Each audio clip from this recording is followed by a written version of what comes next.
is all the game's gone before I get near any of it. Okay, I'm going to start off with one of my traditional points. It's the one that I usually do, it's kind of my signature piece. It's called the Hip Hop Chip Shop. The Hip Hop Chip Shop. Hungry, honey, and you, sonny, for not much money? Why not stop at the Hip Hop Chip Shop? We do all kinds of pies, but not French fries. Round here we call them chips. Watch my lips, I said chips. We do curry in a carton and gravy in a tray. My fingers are going green from doing washing peas all day. You can eat in here or you can have a takeaway, but whatever you do, don't forget to pay. We've got a blue light that electrocutes flies. We ain't never going to sell no one French fries. We call them chips. You hear me? Chips. Service with a smile, service with a song. Your fish is still frying, but it won't take long. Help yourself to vinegar, help yourself to salt. If all that fat gives you a heart attack, it'll be your own fault. You get more of us than off the competition. Their fish got caught by the Spanish Inquisition. Well past its sell-by date. Now what I mean, mate? Oh, you, clear off. We don't serve you in that drunken state. We can serve these guys because they're all right. Except we're closing now till tomorrow night. And remember, what we do is chips, chips, chips. Thank you. Covering all over the mic now, going to electrocute myself. Yeah. This is especially one of my series of poems called Doctor of the Night. Basically, I think the theme is pretty obvious.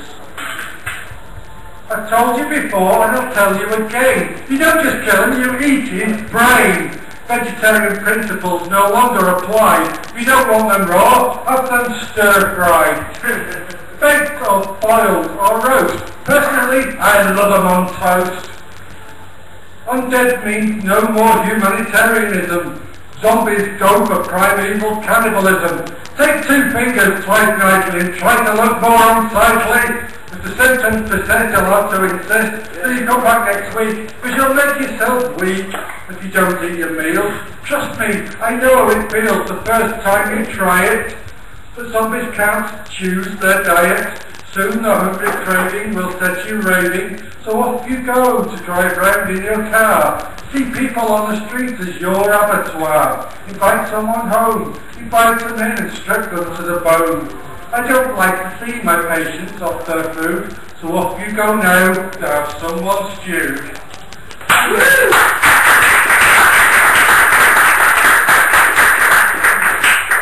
is actually, I'm just going to do a few of these for you. It's basically from a book I actually got some book pieces in, called The Wonderful World of Worders, and all the stories in it are actually 60 words long. I got about 12 into the collection. Just going to do a few of those for you now. And the first one's called, put it on the right page, The Changeling. Unfortunately, I'm in alphabetical order. The Changeling. When did you realise that you were adopted? It was obvious. My parents were really tall and flightless, and I could never bury my head in the sand either. Oh well, never mind. Welcome home. Your brother's coming soon too. I have a brother? Yes. He found life as an emperor penguin a bit too cold. He flies in tomorrow. Cuckoo, cuckoo. The next one was... what's it called? Colour. Did you find the right page? All my notes are falling apart. Yeah. Colour. Gay? My God, David! Since when? How could you pop out of the closet so casually during Christmas dinner like that? Apologise to the Pilkingtons at once! You've got children, damn you! You should have told Mary before the wedding. Don't go homophobic on me, Dad. I said I'm going grey. Oh, sorry, son, my hearing aid faulty.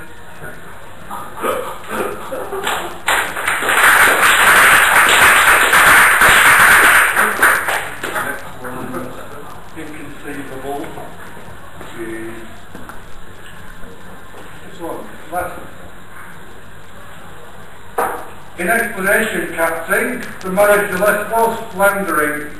Everyone, including myself, leapt to the lifeboats, which overturned. I managed to get onto an iceberg, and I became trapped inside. I should have frozen to death, but it preserved me cryogenically. Tonight you liberated me by nudging it open with your unsinkable Titanic.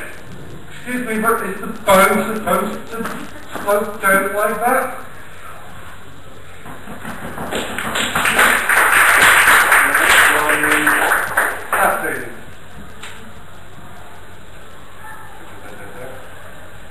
Tell basically how well I've actually prepared for this.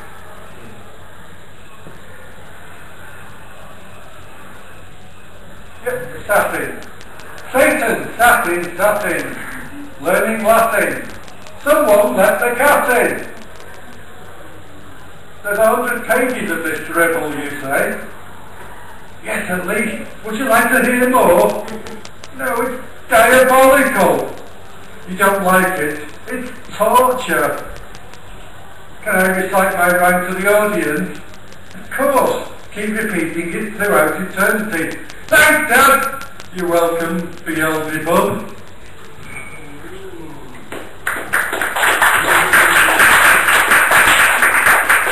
The ferryman. Relax, you won't drown, you're already dead. It's like swimming in quicksand. Just tread blood, it's thicker than water. You were thrown overboard too? Yes, and for the same reason as everyone else. I asked Sharon how he got the girl's name. Will he rescue us? Not for an eternity. We're all in a bit of a stick.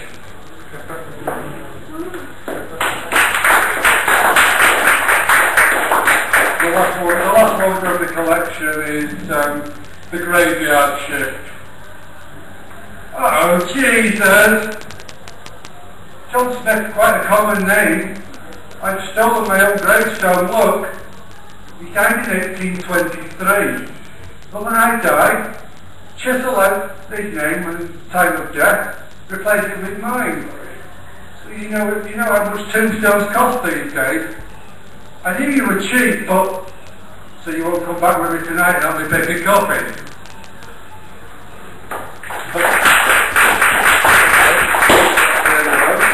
Back to the actual rhyming poetry type stuff. This is one of my earliest poems, and actually it's probably the one that's actually sold more than any others. I mean, like, rewriting for 20 years since, and this is still the best thing I've ever read in terms of actual commercial success. It's called Ben Briley. When I wrote my first dialect poem, the critics said take more spelling lessons. We think you've got dyslexia. Back home I cried all night and searched for the reasons behind Briley's success. Manchester's famous dyslexic poet with an inn named after him who sells beer to punters who know little of their poet's rhyming. From his pub sign, Ben's pen swings in the wind as he dreams up one last verse, but there's no more drink for him. I am determined that one drunkard will think of him. So here's to you, Ben. Dialect lost on me, but cheers.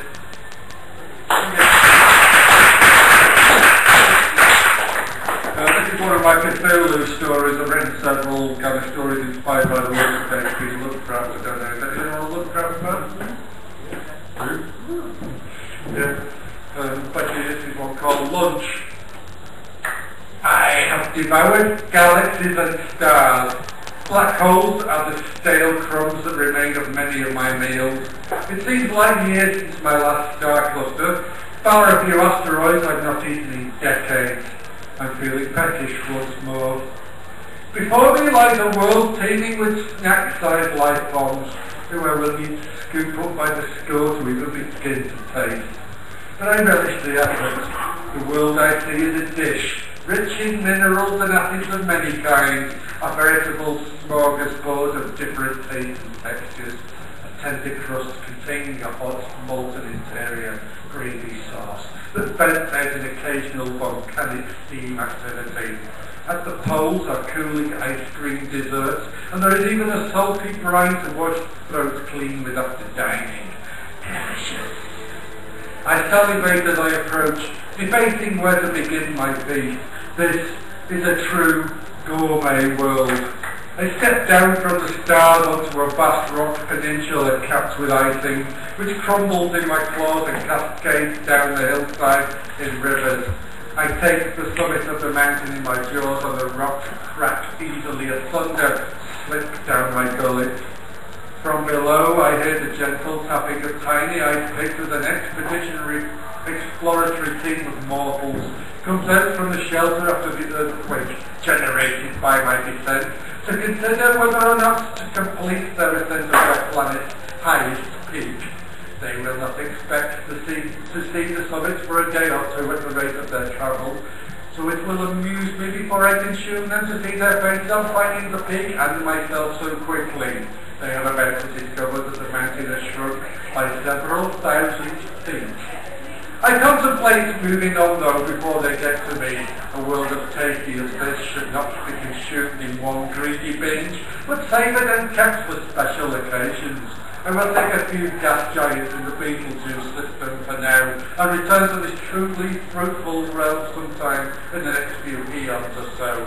My hunger will not trouble me too much before I get to the neighbouring star system.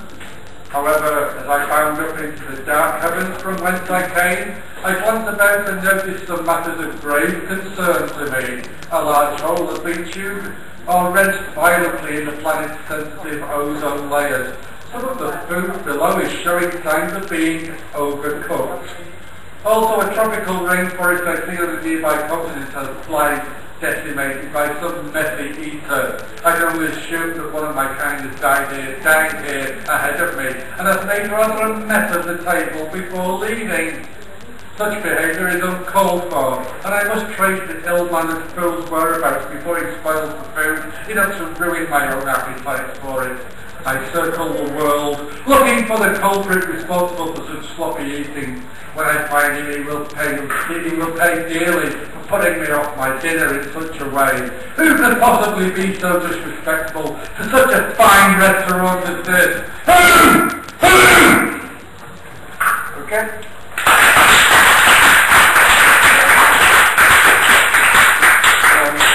Finish off with a couple that I can actually remember. And this one basically called You Have to Quagmire Some People. It's basically based on the fact that I actually got stuck in a pig bog on the Pennine Way just near Blackstone Edge once. It's kind of messy because you kind of fall into a pig bog, you don't kind of think like feet first. You kind of fall on it flat and then you end up, you make a stupid mistake going like that to stand up and your arms don't go. Then you kind of like, you ain't moving anywhere then, because you're like just heading down, till somebody's going to get you over. Pretty messy. This is the poem based on my experience there. It's called You Have to Quagmire Some People.